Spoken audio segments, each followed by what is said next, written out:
नमस्कार। सुर्खियों के बाद बड़ी खबर। सीएम शिवराज की घोषणा पर हुआ है अमल।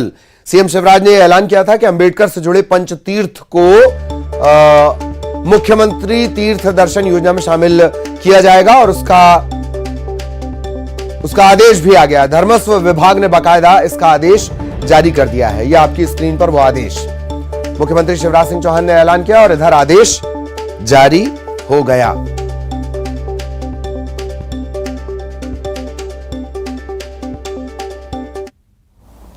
मध्य प्रदेश का ये सौभाग्य है कि हमने तय किया है कि इन पंच तीर्थ को हम मुख्यमंत्री तीर्थ दर्शन योजना के अंतर्गत जोड़ रहे हैं। हमने जोड़ दिया है। पंच तीर्थ में से एक तीर्थ है लंदन, तो पांचों तीर्थों को जो डॉक्टर बाबा साहब अंबेडकर के जीवन से संबंधित है, तीर्थ यात्रा के अंतर्गत जोड़ा जा रहा है। सहयोगी अनुराग हमारे साथ जुड़े हुए हैं। सीधा अनुराग के पास आपको लिए चलेंगे और धर्मस्व विभाग ने आदेश भी जारी कर दिया है। अनुराग के पास हम आपको लिए चलेंगे। अनुराग, समझ ही नहीं आ रहा है कि इस रफ्तार पे धर्मस्व विभाग की हैरान हुआ जाए या चौंका जाए। बहरहाल ये आदेश जारी हुआ, अच्छी बात। सीएम के ऐलान पर तत्काल अमल। जी बिल्कुल, देखिए, मुख्यमंत्री शिवराज सिंह चौहान ने आज ऐलान किया कि अंबेडकर जयंती के मौके पर अंबेडकर के जीवन से जुड़े जो 5 स्थान हैं उनको पंच तीर्थ के रूप में विकसित किया जाएगा और सबसे बड़ी बात कि उन्हें तीर्थ दर्शन योजना में शामिल किया जाएगा। यानी कि जो अंबेडकर के अनुयायी हैं उनको अंबेडकर से जुड़े स्थानों के तीर्थ दर्शन योजना के तहत तीर्थ यात्रा कराई जाएगी। और धर्मस्व विभाग ने मुख्यमंत्री के ऐलान के बाद ही आज इसके आदेश निकाल दिए। यानी कि न सिर्फ मध्य प्रदेश का महू जहां पर उनका जन्म हुआ था, दिल्ली, मुंबई, नागपुर और लंदन जहां पर उनकी पढ़ाई हुई थी, उसको भी तीर्थ दर्शन योजना में शामिल किया गया है। तो किस तरीके से उनके अनुयायियों को आने वाले दिनों में तीर्थ यात्रा के जरिए अंबेडकर के जीवन के पहलुओं से सरकार रूबरू कराने का काम करेगी, उसी का एक नमूना है कि आज मुख्यमंत्री के ऐलान के बाद धर्मस्व विभाग ने इस संबंध में आदेश जारी कर दिए हैं। चलिए, और अगर इसके सियासी मानी देखे जाए तो ये भी किसी मास्टर स्ट्रोक से कम नहीं है। बाबा साहब के अनुयायियों की लंबी चौड़ी भारी भरकम संख्या है जो या तो फैसला करती है ज्यादातर सीटों पर या फैसले की स्थिति में रहती है। जी बिल्कुल, देखिए, मध्य प्रदेश में यदि हम अंबेडकर के अनुयायियों का आकलन करें तो 21% से ज़्यादा वोटर इसी वर्ग से आते हैं और ऐसे में इस वोट बैंक को साधने के लिए लगातार कोशिश की जा रही है। मुख्यमंत्री ने आज एक और बड़ा ऐलान किया कि महू में जो अंबेडकर के अनुयायी हैं उनके रुकने के लिए धर्मशाला का निर्माण किया जाएगा। सेना से जो जमीन ली जानी थी वो एनओसी हो गई है और उस जमीन पे अंबेडकर के स्मारक और उनके अनुयायियों से जुड़े कई व्यवस्थाएं उस जमीन पर की जाएंगी। तो ये एक बड़ी पहल भी सरकार की तरफ से की गई है। इसका ऐलान भी आज मुख्यमंत्री ने किया है। साफ तौर पर अंबेडकर जयंती के बहाने एक बड़े वोट बैंक को साधने की कोशिश में सियासी दल हैं और मुख्यमंत्री का दाव इसी के नज़रिए से देखा जा सकता है कि चुनाव से पहले जब अंबेडकर जयंती आई है तो उसमें मुख्यमंत्री ने कई बड़े ऐलान किए हैं और उस पर अमल भी अब तेजी के साथ शुरू हो गया है। जी चलिए, बहुत बहुत धन्यवाद आपका अनुराग इस तमाम जानकारी के लिए। सहयोगी अनुराग विस्तार से जानकारी दे रहे थे। और बाबा साहेब भीमराव अंबेडकर की जयंती पर इंदौर के महू में आज तमाम जो सियासी दिग्गज हैं उनका जमावड़ा लगा है। खुद मुख्यमंत्री शिवराज सिंह चौहान भी महू पहुंचेंगे और संविधान निर्माता बाबा साहेब को नमन करेंगे। बाबा साहेब की याद में जो कार्यक्रम यहाँ आयोजित किए जा रहे हैं वो सभी अपने अपने हिसाब से अलग अलग राजनीतिक दल अपने अपने स्तर पर कर रहे हैं।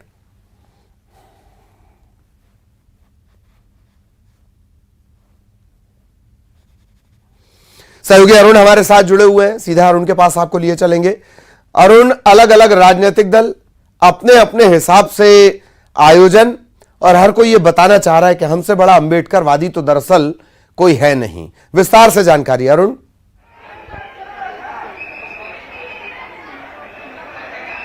बिल्कुल, देखिए मध्य प्रदेश में इसी साल विधानसभा के चुनाव हैं और अगले साल लोकसभा के चुनाव हैं देश में। ऐसे में अब यहाँ पर जो दिखाई दे रहा है वो है अपने अपने अम्बेडकर। जो भी सियासी दल हैं वो दलित वोट बैंक को साधने की कोशिश में लग गए हैं। अम्बेडकर के बहाने वो अपनी सियासी जमीन मध्य प्रदेश में तलाश रहे हैं, क्योंकि मध्य प्रदेश में चुनाव है। समाजवादी पार्टी के जो राष्ट्रीय अध्यक्ष हैं अखिलेश यादव, वो यहाँ पर पहुंचे। उनके साथ जो भीम आर्मी के चीफ हैं चंद्रशेखर आज़ाद, उन्होंने एक आज़ाद समाज पार्टी बनाई है, वो भी यहाँ पर पहुंचे। उनके साथ राष्ट्रीय लोक दल के अध्यक्ष हैं जयंत चौधरी, वो भी यहाँ पर पहुंचे। और उससे पहले कांग्रेस के प्रदेश अध्यक्ष कमलनाथ भी यहाँ पर पहुंचे और बीजेपी की ओर से राष्ट्रीय महासचिव कैलाश विजयवर्गीय भी यहाँ पर पहुंचे। तो अभी तक इतने जो वीआईपी नेता है वो यहाँ पर पहुंच चुके हैं और सीएम शिवराज सिंह चौहान के आने का यहाँ पर इंतजार है। थोड़ी देर में सीएम शिवराज सिंह वहाँ पर पहुंचेंगे और एक छोटी सी एक सभा यहाँ पर रखी गई, उसको वो संबोधित करेंगे। बाबा साहब अम्बेडकर की प्रतिमा पर माल्यार्पण करेंगे और एक बौद्ध की एक प्रतिमा है उसका वो अनावरण भी यहाँ पर करेंगे। तो ये पूरा कार्यक्रम है जो यहाँ पर रहने वाला है। लेकिन सबसे बड़ी बात है, बिल्कुल मैं आपको रोकना चाह रहा हूँ अरुण, वक्त की कमी है। बहुत बहुत धन्यवाद आपका। इस वक्त हम सीधे आपको लिए चलेंगे रायपुर की तस्वीरें, जहां पहुंचे हुए हैं मुख्यमंत्री भूपेश बघेल। अंबेडकर जयंती के मौके पर जो कार्यक्रम है उसमें शामिल हो रहे हैं। हमारी सुरक्षा व्यवस्था के हिसाब से जो सिक्योरिटी ऑफिसर ने कहा है, हमारे जो समिति के पदाधिकारी उतने ही लोग बैठेंगे जिनके नामों की सूची हमने सुरक्षा गार्ड को सुरक्षा व्यवस्था में दिया गया है। अब मुख्य अतिथि महोदय के स्वागत के लिए मैं सर्वप्रथम 132वीं जयंती बाबा साहब की 132वीं जयंती समारोह समिति के जो अध्यक्ष है आयुष्मान दिलीप वासनीकर साहब, इनसे आग्रह करता हूं वे मुख्य अतिथि भूपेश बघेल साहब मुख्यमंत्री छत्तीसगढ़ शासन इसका फूल माला से स्वागत करेंगे। साथ में समिति के सभी पदाधिकारी आ जाएं।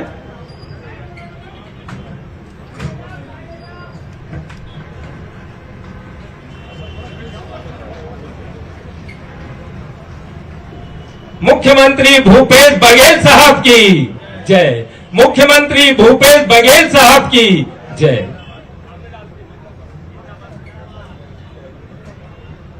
माननीय मुख्यमंत्री भूपेश बघेल साहब की। माननीय मुख्यमंत्री भूपेश बघेल जी जिंदाबाद जिंदाबाद। कांग्रेस सरकार जिंदाबाद जिंदाबाद।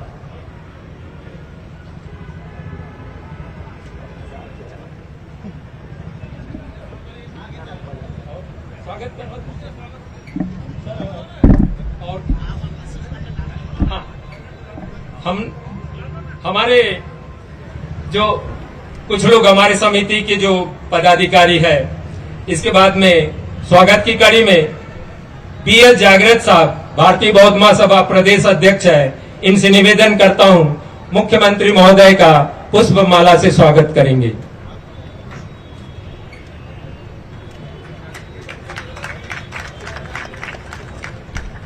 महासचिव भोजराज गौरखेड़े जी मुख्यमंत्री महोदय का पुष्पमाला से स्वागत करेंगे।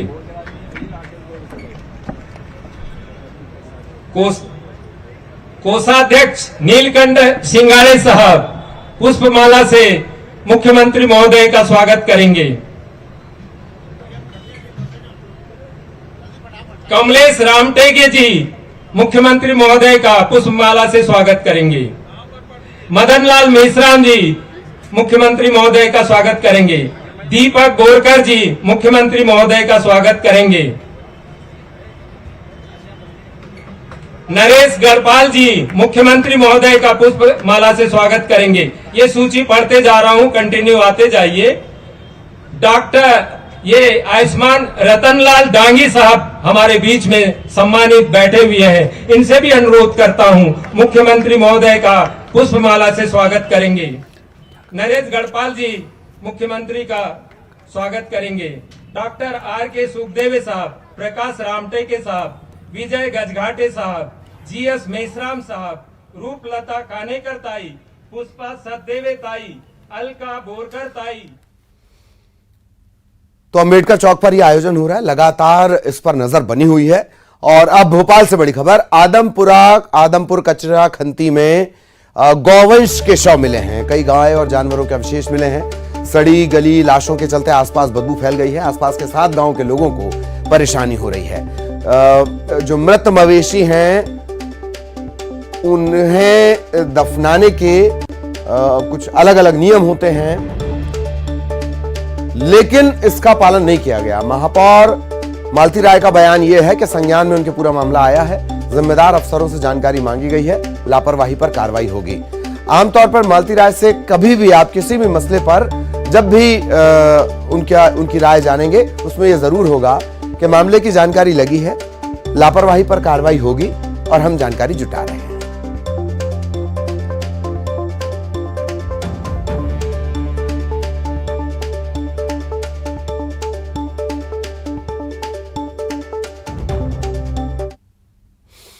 दमोह के खजरी में रहने वाले लोग अभी से पानी के संकट से जूझ रहे हैं। पानी की समस्या को लेकर लोगों ने प्रदर्शन किया। सड़क पर पानी के डिब्बे रखकर चक्का जाम किया गया। पुलिस मौके पर पहुंची, लोगों को समझाया, आश्वासन मिला और इसके बाद इन्होंने अपना प्रदर्शन समाप्त किया।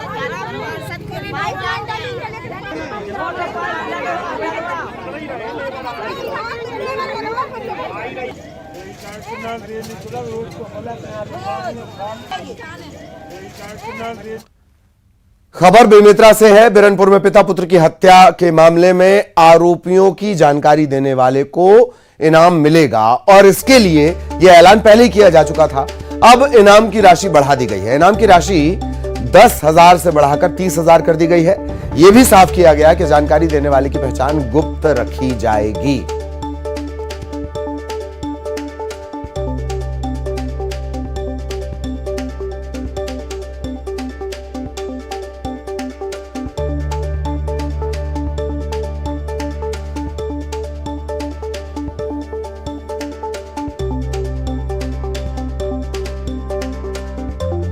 बेमेतरा के बिरनपुर में जिस तरीके का घटनाक्रम आया, पिता पुत्र की हत्या के मामले में अब नया अपडेट आया है।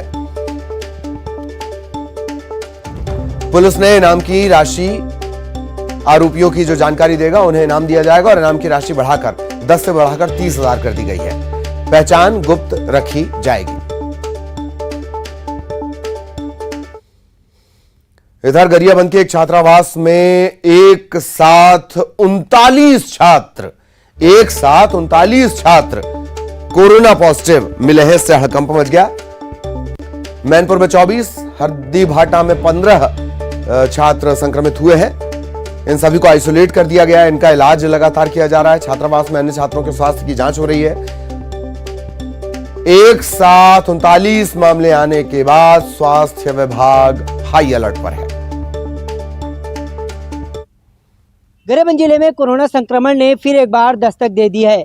मैनपुर क्षेत्र से डराने वाले आंकड़े सामने आए हैं। यहां 39 छात्र छात्राओं की कोरोना संक्रमित होने की पुष्टि हुई है। बीएमओ ने इसकी पुष्टि की है। मैनपुर क्षेत्र में स्वास्थ्य विभाग अलर्ट मोड पर है। इससे पहले अगर बात करें तो देवभोग में 4 छात्र छात्राएं कोरोना संक्रमित पाए गए थे। उसके बाद मैनपुर में करीब 100 छात्र छात्राओं की सैंपल जांच किए गए, जिसमें से 39 छात्र छात्राएं कोरोना संक्रमित पाए गए हैं, जिन्हें क्वारंटाइन कर दिया गया है और स्वास्थ्य विभाग की निगरानी में इन तमाम संक्रमित मरीजों की इलाज किया जा रहा है।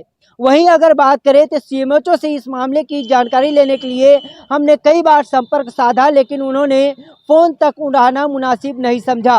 कहीं ना कहीं बढ़ते हुए आंकड़ों को लेकर सीएमएचओ गंभीर नज़र नहीं आ रहे हैं। लेकिन मैनपुर और देवभोग की अगर बात करें तो इस इलाके में यह आंकड़े है जो है 50 की संख्या को पार कर गया है और आने वाले दिनों में यह आंकड़े और भी बढ़ सकता है।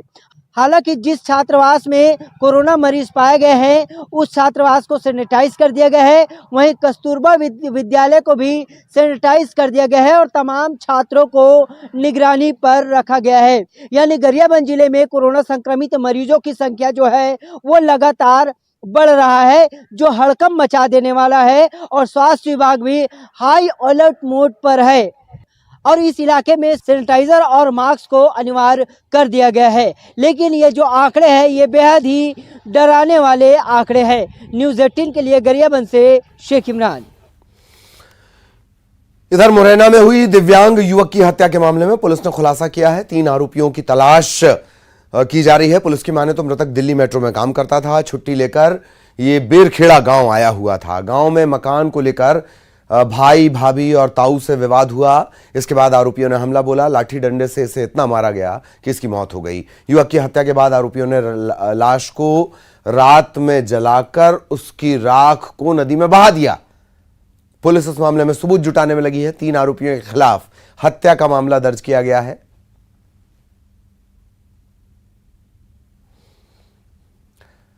खबर जशपुर से, जहां पत्थलगांव में सागौन की तस्करी को लेकर कार्रवाई की गई है। परिक्षेत्र सहायक आशा लकड़ा को निलंबित किया गया। बीट गार्ड अनूप लकड़ा को भी सस्पेंड किया गया। डीएफओ और सीसीएफ ने बड़ी कार्रवाई की है।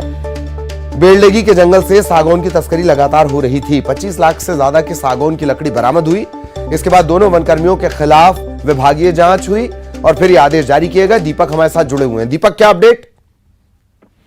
मैं आपको बताऊं कि 4 दिन पहले पत्थलगांव थाना क्षेत्र के बेलडेगी में अवैध लकड़ी की तस्करी हो रही थी और ट्रैक्टर और जेसीबी की सहायता से लकड़ी की तस्करी हो रही थी, जिसकी सूचना जो है वन विभाग को दी गई। लेकिन वन विभाग के कर्मचारी मौके पर नहीं पहुंचे, जिसके बाद ग्रामीणों ने पुलिस को बुलाया और पुलिस ने वहां से लकड़ी बरामद की और जो तस्कर था उसके घर में पुलिस ने दबिश दी। और इस घटना के बाद जो है लगभग 25 लाख से अधिक की कीमती की सागौन लकड़ी वहां से बरामद की गई, जिसके बाद वन विभाग की काफी किरकिरी हुई थी और इस घटना की जांच जो की गई और जो घटना में जिम्मेदार थे जो बीट गार्ड है आशा लकड़ा और अनूप लकड़ा, इन दोनों को सीसीएफ सरगुजा और डीएफओ जशपुर ने निलंबित कर दिया है। वहीं दोनों वनकर्मियों के खिलाफ अब विभागीय जांच भी शुरू हो गई है और विभागीय जांच के बाद इनके खिलाफ और भी कड़ी कार्रवाई की जा सकती है। चलिए, जांच शुरू हो गई और बड़ी कार्रवाई की जाएगी। धन्यवाद आपका दीपक इस तमाम जानकारी के लिए। खबर अंबिकापुर से, शहर के देवीगंज रोड में भालू पहुंच गया है। अब रिहायशी इलाके में भालू के आने से दहशत है। शहर में भालू के घूमने का वीडियो वायरल हो रहा है।